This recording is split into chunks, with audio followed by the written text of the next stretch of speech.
Welcome back, you amazing people. I am Hooligan, and this is Simple and Effective. And today we're doing a pumpkin and melon farm. Now, some of you might not know this, most of you probably do, but this farm combined with villagers will allow you to get large and large amounts of stonks, or loot, cash, money, as non-weirdos would say. I am weird, and I'm cool with it because it's fun.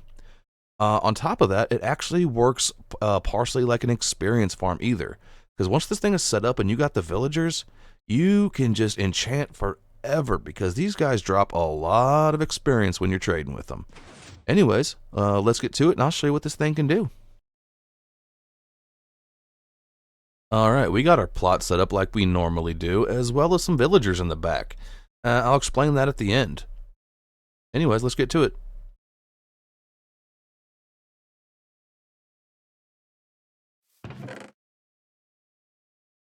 Alright, we're going to start with the top portion of this build. And the reason why that is because some of the blocks get placed from the bottom and some get placed from the top. Once you put the bottom in there, it's hard to get them in there. So we're just going to build a square around our platform where we want the farm to be. And this is just to make it easier to actually lay the blocks we want.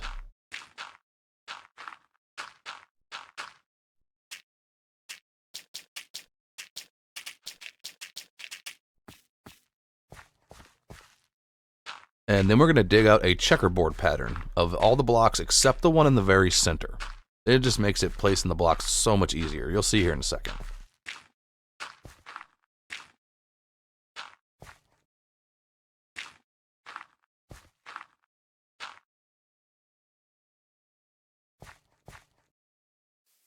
And we're going to repeat the same thing on the other side for our other farm.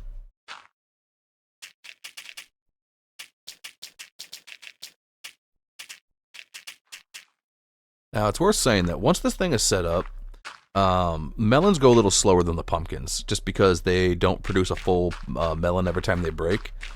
But you will have so many pumpkins and melons that you're not going to be able to trade them all, honestly. I have several double chests in my other worlds full of pumpkins that the villagers just can't keep up with the trades. It's crazy.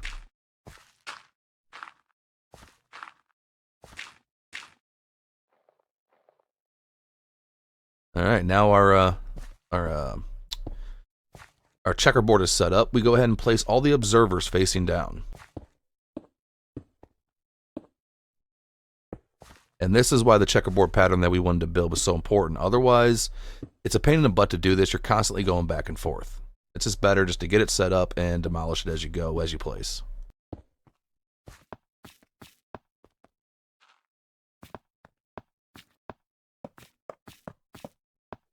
And why this is happening, I just want to say that I hope you all are having a lovely day. Hope something awesome is happening in your life today that you can celebrate.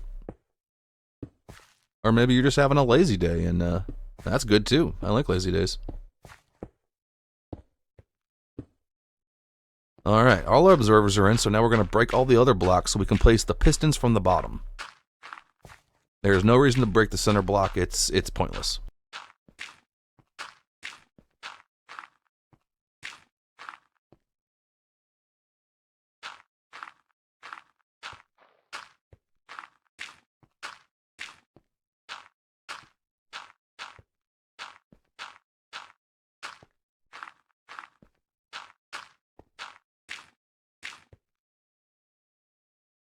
Alright, now from the bottom we're going to place all our pistons.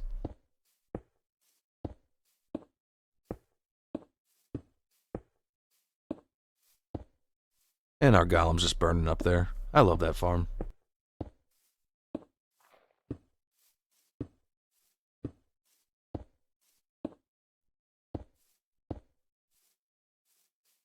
And that's the whole redstone portion of the build. Once we slap the redstone on top, that part's done. And the way this is going to work, once we put our crops underneath this, anytime an observer senses a change in the state of the stems, it'll break the blocks next to it.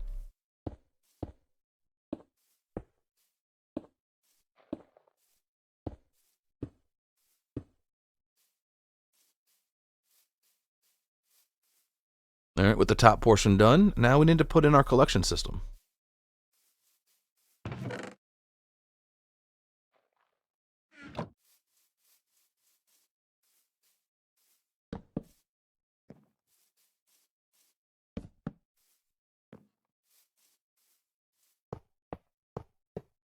And we're just going to use hoppers.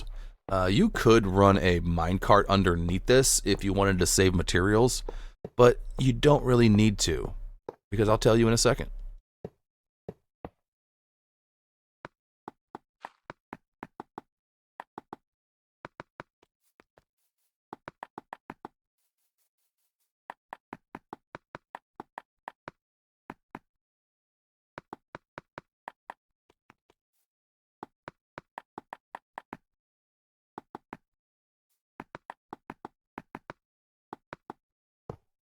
All right, now that's our whole collection system.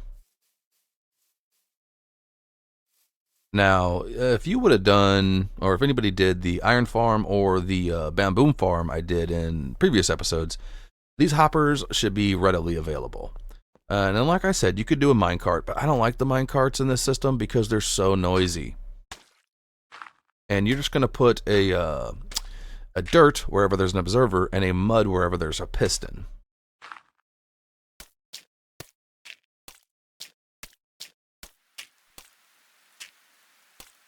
And of course, rain comes in and ruins our beautiful day.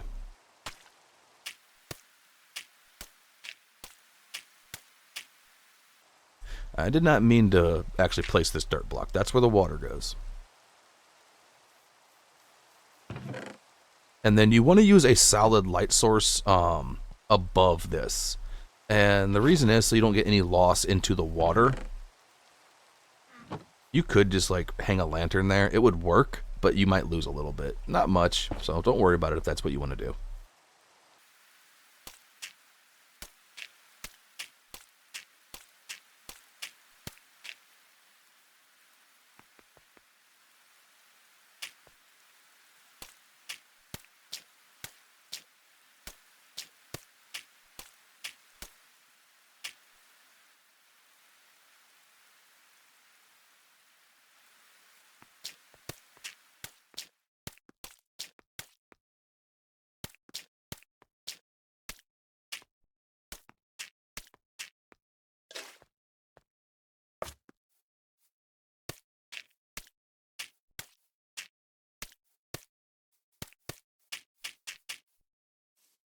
All right, now that we got that set up, we need to put our actual crops in.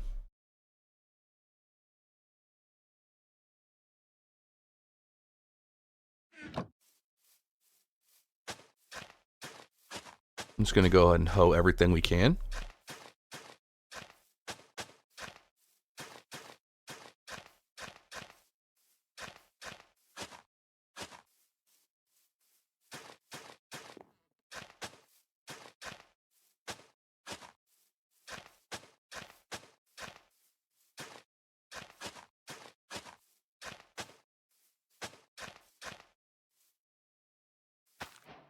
And we're going to do our pumpkins on this side.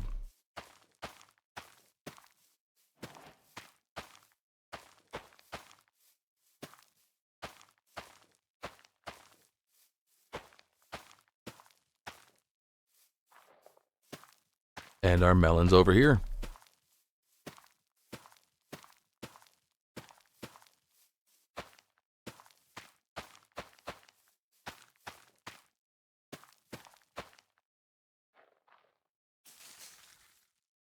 And then we're just going to bone meal everything up.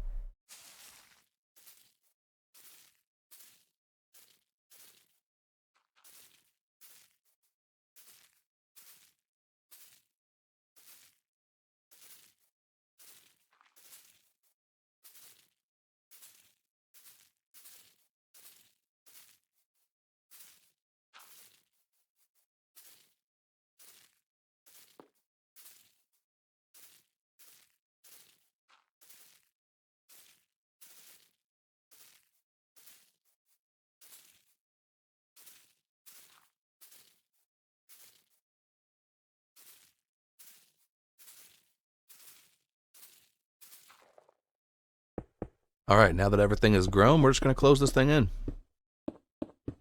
I missed one there, but it's fine. It'll grow on its own.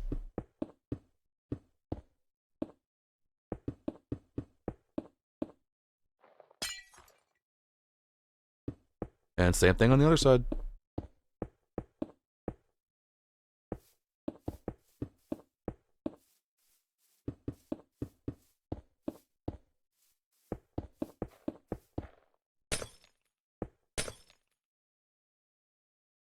And just redstone all over the top of both of them.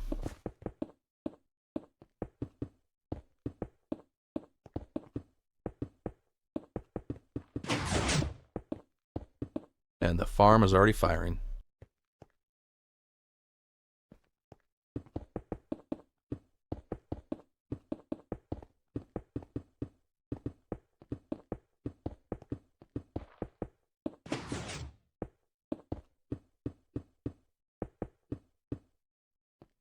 And just like that, our farms are done and ready to make us rich.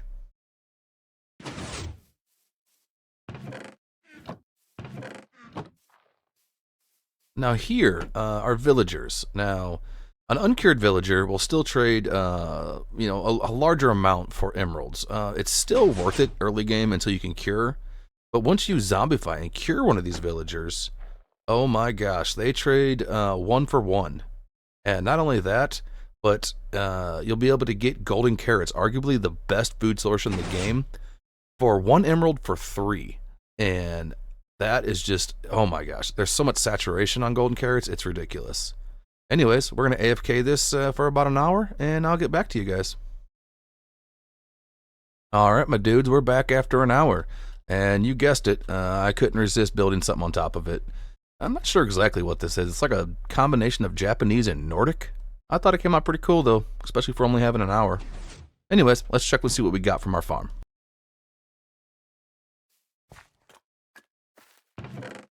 Oh, melon's looking real nice. And that translates to a full stack, actually almost 2 full stacks of emeralds if you have cured your villagers. So I'm going to go into survival, and we're going to trade this stuff and see how many levels we get.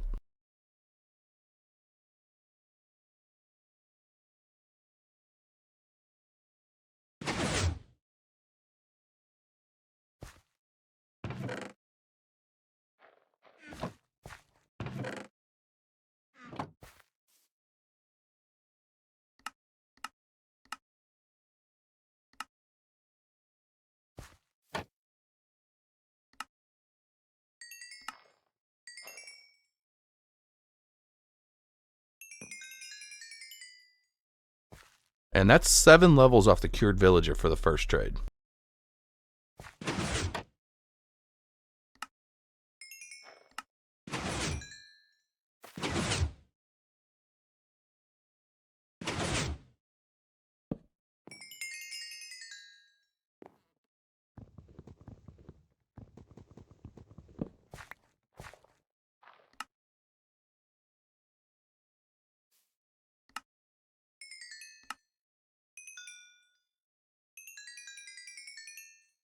And then we can also trade them for carrots.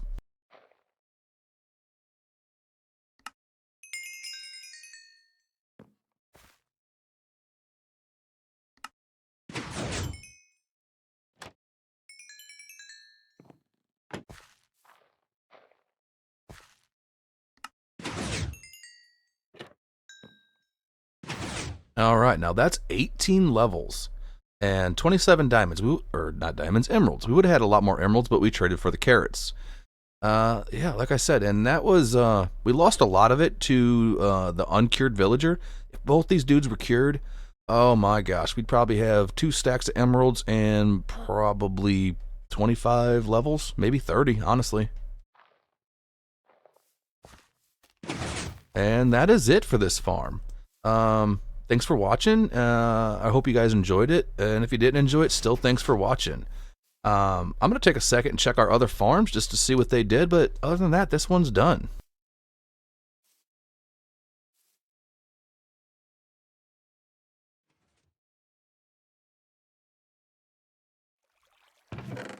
Iron Farm's been a rockin'. It's the first one we built.